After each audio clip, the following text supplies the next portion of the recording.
परम सत्कार्योग्य गुरु प्यारी सात संगत जी, राधा स्वामी जी। सात संगत जी, हमेशा सिखाया और समझाया जाता है कि अन्न का अनादर कभी नहीं करना चाहिए और गुरु घर का जाकर लंगर की रोटी का तो अनादर करने की सोचनी भी नहीं चाहिए। लेकिन कुछ लोगों को इस बात से कोई फर्क नहीं पड़ता और आज मैं आपको ऐसी ही एक माँ की सच्ची बात बताने जा रही हूँ जिसने अपने 6 साल के बच्चे को कहकर चुपके से गुरु घर के लंगर की रोटी को कूड़ेदान में डलवा दिया। उस बीवी ने सोचा कि अगर ऐसा करते हुए देखे भी जाएंगे तो वो ये समझेंगे कि बच्चे ने नासमझी में ऐसा किया है जी। लेकिन इस बीवी को ये नहीं पता था कि ऐसा करने का अंजाम उसे खुद तो भुगतना ही पड़ेगा, लेकिन उसके साथ साथ इसका अंजाम उसके बच्चे को भी भुगतना पड़ेगा जी। अहमदाबाद की रहने वाली इस बीवी की शादी तो एक सत्संगी परिवार में हो गई थी, लेकिन ये कभी कभी सत्संगी बन नहीं पाई। इसके मायके वाले बहुत अमीर थे और जिस वजह से इसका पालन पोषण एक अमीर माहौल में हुआ था और इस बीवी में बहुत ज्यादा घमंड और नखरे थे। इसके मायके वाले देवी देवताओं को मानते हैं जी, तो इसका रुझान भी शुरू से ही देवी देवताओं की तरफ था जी। और जब इसकी शादी एक सत्संगी परिवार में हुई तो इसके ससुराल वाले अक्सर इसको भी सत्संग घर ले जाया करते थे जी। बुझे हुए मन से ये चली तो जाती थी, लेकिन इसका जाने का बिल्कुल भी मन नहीं करता था। इसका पति और सास कई बार इसके साथ सत्संग जाने की जबरदस्ती करते तो इसको गुस्सा भी आ जाता था जी। समय बीतता गया और कुछ समय के बाद इस बीवी ने एक बच्चे को जन्म दिया। बेटे के जन्म के 1 साल के बाद उसके पहले जन्मदिन पर इस बीवी और इसके ससुराल वालों में कहासुनी हो गई थी। ये चाहती थी कि मैं अपने बेटे के पहले जन्मदिन पर मंदिर जाऊंगी और उसी दिन बाबा जी का अहमदाबाद में सत्संग भी था। तो इसके ससुराल वाले चाहते थे कि हम अपने बच्चे को सबसे पहले बाबा जी के पास लेकर जाएंगे जी। फिर कुछ देर के बाद बहस चलती रही और बाद में इन्होंने डिसीजन लिया कि पहले बाबा जी के दर्शन करने जाते हैं और लौटते समय मंदिर जाएंगे। इसी बात पर इनकी बहस बहुत बार हो जाया करती थी जी। समय बीतने लगा और जब भी बाबा जी अहमदाबाद में सत्संग फरमाते तो ये पूरा परिवार सत्संग सुनने और बाबा जी के दर्शन करने जरूर जाता था। और वहां ये जो बीवी थी ये कभी कभी लंगर नहीं करती थी, कभी भी नहीं करती थी। इसको नीचे बैठकर लंगर की रोटी खाना बिल्कुल पसंद नहीं था जी। इसके पति और सास की जिद पर भी ये लंगर नहीं करती थी जी, तो उन्होंने भी इसको लंगर के लिए कहना छोड़ दिया था जी।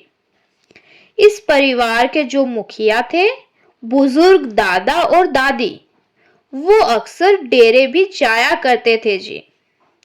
एक बार जब इनका बच्चा 6 साल का हो गया तो बाबा जी के दर्शन करने के लिए ये सब सत्संग घर गए और वहां सबने बाबा जी के ओपन कार दर्शन किए। और उसके बाद जब सारे लंगर के लिए जा रहे थे तो इस बीवी का बच्चा अपने पापा के साथ चल रहा था और वो भी अपने पापा के साथ लंगर घर में बैठ गया। जब इस बीवी ने देखा कि मेरा बच्चा भी लंगर के लिए बैठ गया है, तो ये भी अपने बच्चे के साथ जाकर बैठ गई जी। और जब सबने इसको वहां बैठते देखा, तो सब खुश हो गए और सब कहने लगे कि ये तो बड़ी अच्छी बात है कि आज तू भी लंगर करने के लिए हमारे साथ बैठ गई है। तो इस बीवी ने कुछ ज्यादा रिएक्ट नहीं किया जी और चुपचाप बैठी रही। कुछ देर में सेवादार वर्ताने लगे। लंगर वर्ताने के बाद जब बीवी ने थाली में रोटी और दाल डाली गई, तो इसने लंगर की रोटी देखकर मुंह बना लिया और एक दो टुकड़े खाने के बाद सबकी नजर से बचकर रोटी को अपने पास छुपा लिया जी, क्योंकि इससे वो रोटी खाई नहीं जा रही थी। और इसके बाद इस बीवी ने अपने बच्चे को भी रोटी खाने से मना कर दिया जी और बच्चे को कहने लगी कि चल, मैं तुझे पिज्जा खिलाकर लाती हूं। बच्चा छोटा था, तो उसने भी रोटी खानी बंद कर दी और अपनी मां के साथ उठ खड़ा हुआ। ये देखकर बच्चे की दादी को बड़ा ही अजीब लगा। फिर बच्चे की दादी ने बच्चे की थाली में पड़ी रोटी उठाई और सेवादारों से दूसरी रोटी लेने की बजाय वही खा ली। और इधर वो बीवी अपने बच्चे को वहां से दूर ले गई और एक कूड़ेदान के पास आकर अपने बच्चे से वही रोटी देकर बोली, जो उसने सबकी नजरों से बचाकर अपने पास छुपा ली थी, कि इस रोटी को उस कूड़ेदान में फेंक दे। साथ संगत जी, बच्चे को इतनी समझ कहाँ थी। वो तो सिर्फ 6 साल का था और उसने अपनी माँ की बात मानी और रोटी को कूड़ेदान में फेंक दिया जी। और इसके बाद ये बीवी वहां से उस जगह पहुंच गई जहां इनकी कार खड़ी थी। कुछ देर के बाद घर के बाकी लोग भी वहां आ गए और अपने घर के लिए निकल पड़े जी। रास्ते में बीवी ने अपने बच्चे को एक दुकान से पिज्जा लेकर दिया और ये सब लोग घर आ गए। बीवी को लगा कि रोटी को कूड़ेदान में फेंकते हुए उसको किसी ने नहीं देखा, लेकिन वो बाबा जी की पावर को नहीं जानती थी जी। उसके लिए तो बाबा जी एक आम इंसान है जी। उसको कहाँ पता था कि बाबा जी सब कुछ देख रहे हैं जी। अभी इस बात को कुछ दिन बीत गए कि इस बीवी की तबीयत खराब हो गई और डॉक्टरों को दिखाया गया, लेकिन किसी को कुछ समझ नहीं आया कि इसको क्या हुआ है। और इस बीवी की करनी का फल इसके बच्चे को भी भुगतना पड़ा। इसका 6 साल का बच्चा, जो पहले पढ़ाई करता था और खेल कूद भी करता था, लेकिन अब अचानक वो पढ़ाई से दूर होने लगा था। बेवजह स्कूल ना जाने की जिद करना था और घर में ही किताबों को हाथ नहीं लगाता था। उसके अंदर इतना बदलाव देखकर घर वाले हैरान हो गए थे। इधर बीवी की तबीयत दवाइयों के बाद भी नहीं सुधर रही थी। बीवी अब ज्यादातर समय बिस्तर पर ही पड़ी रहती थी जी। किसी को कुछ समझ नहीं आ रहा था कि ये अचानक क्या हो रहा है। बीवी ने बच्चे को खूब समझाया कि वो पढ़ाई करे और बिना जिद किए स्कूल जाए, लेकिन बच्चे पर इसका कोई असर नहीं हो रहा था जी। जब इन सब को होते हुए 2 महीने बीत गए, तो बीवी को अपने आप ही लगने लगा कि ये सब कहीं उस वजह से तो नहीं हो रहा है, क्योंकि मैंने अपने ससुराल वालों के गुरु घर की रोटी को अपने बच्चे से कूड़ेदान में डलवाया था जी। लेकिन बीवी का मन ये भी कह रहा था कि ऐसा कैसे हो सकता है। एक दिन बीवी जब बहुत ज्यादा बीमार हो गई तो उसने सारी बात अपने पति को बताई। पति को सुनकर गुस्सा तो बहुत आया, लेकिन अपनी पत्नी को इतना बीमार हालत में देखकर उसने अपनी पत्नी को समझाया कि तुम्हें ऐसा नहीं करना चाहिए था जी। तुम पहले भी सत्संग घर गई हो, लेकिन हमें पता है कि तुम्हें लंगर की रोटी पसंद नहीं है, और उस दिन भी तुम्हारे साथ किसी ने लंगर पर बैठने की जिद नहीं की थी। तुम अपनी मर्जी से ही लंगर खाने बैठी थी, और अगर तुम्हें नहीं खाना था तो तुम सेवादार को मना कर देती।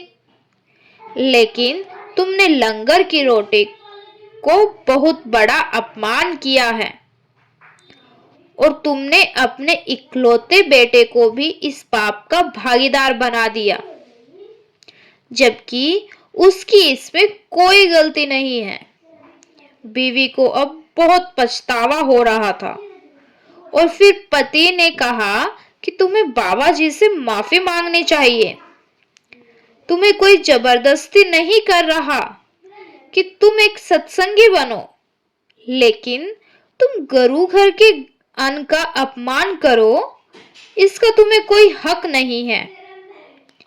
बीवी ने कहा कि अब मुझे डेरे लेकर चलो, मैं वहां लंगर में सेवा करना चाहती हूँ। अब मुझसे जो गलती हो गई है उसको तो मैं सुधार नहीं सकती, लेकिन डेरे जाकर संगत को लंगर वर्ताने की सेवा जरूर कर सकती हूँ।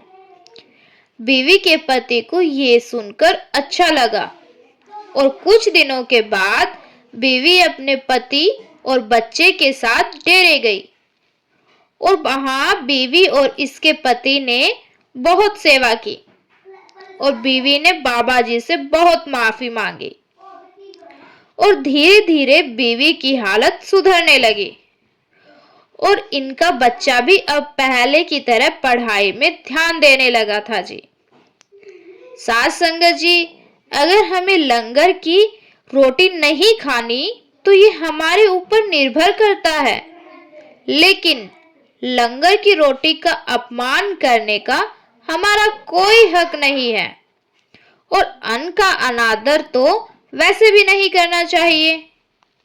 इसी के साथ मैं आपसे विदा लेती हूँ जी।